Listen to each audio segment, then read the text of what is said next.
রেহানা একজন গৃহবধূ যিনি খুব কষ্ট করে সংসার চালান।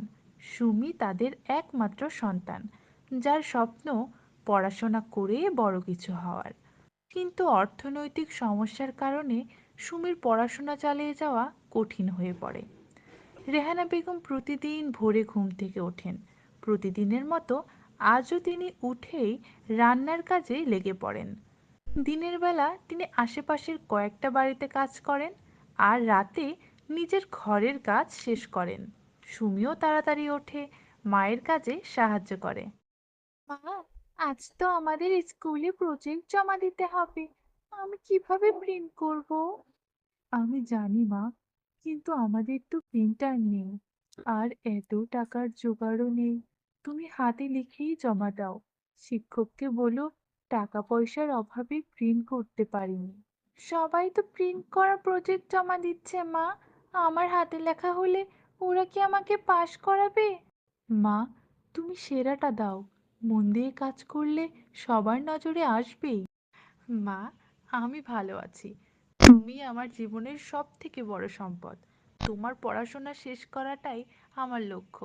আমি কষ্ট করে হলেও সেটা করব। কিন্তু মা, তুমি আর কত কাজ করবে?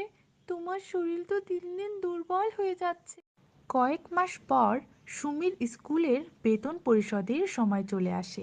কিন্তু রেহানার কাছে সেই টাকা নেই। বাড়িওয়ালা তাদের বাড়ি ভাড়া নিয়েও অনেক তাগাদা দিচ্ছে। একদিন হঠাৎ রেহানার শরীর খুব খারাপ হয়ে যায়।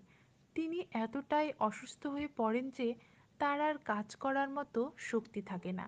চিকিৎসার খরচ জোগাড় করাটাও তাদের জন্য অসম্ভব হয়ে পড়ে। সুমি কিছু বলতে পারে না। মায়ের কষ্ট দেখেও তার কিছুই করার ক্ষমতা নেই। মায়ের প্রতি তার মনের মমতা এবং কৃতজ্ঞতা।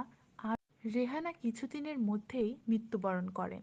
সুমির জীবন তখন একদম অন্ধকারচ্ছন্ন হয়ে পড়ে। কিন্তু মায়ের কথা মনে করে সে আবার উঠে দাঁড়ায়। মায়ের স্মৃতিগুলো তাকে সব সময় শক্তি যোগায়। মা, আমি জানি তুমি আমার পাশে আছো। তোমার ত্যাগ আর ভালোবাসা আমি কখনোই ভুলবো না। আমি তোমার স্বপ্ন পূরণ করব। আমি তোমাকে গর্বিত করব। সুমি ধীরে ধীরে তার পড়াশোনায় মন দেয়। কঠোর পরিশ্রমের ফলে সে তার স্কুলে ভালো ফলাফল করে। সে বিশ্ববিদ্যালয়ে ভর্তি হয় এবং সেখানে তার পড়াশোনার মাধ্যমে মায়ের ত্যাগের প্রতি কৃতজ্ঞতা প্রকাশ করে। সুমির মায়ের প্রতি ভালোবাসা ও ত্যাগের এই গল্প আমাদেরকে শেখায় যে মায়ের ভালোবাসা কখনো শেষ হয় না। মায়ের ত্যাগ এবং কষ্টের পেছনে রয়েছে সন্তানের জন্য অগাধ ভালোবাসা, যা কোনো কিছু দিয়েই শোধ করা যায় না। তো বন্ধুরা, তোমাদের কাছে আমার এই গল্পটা কেমন লাগলো তা অবশ্যই কমেন্ট করে জানাবে। আর আমার এই ইউটিউব চ্যানেলে নতুন হলে অবশ্যই একটা সাবস্ক্রাইব করে দেবে।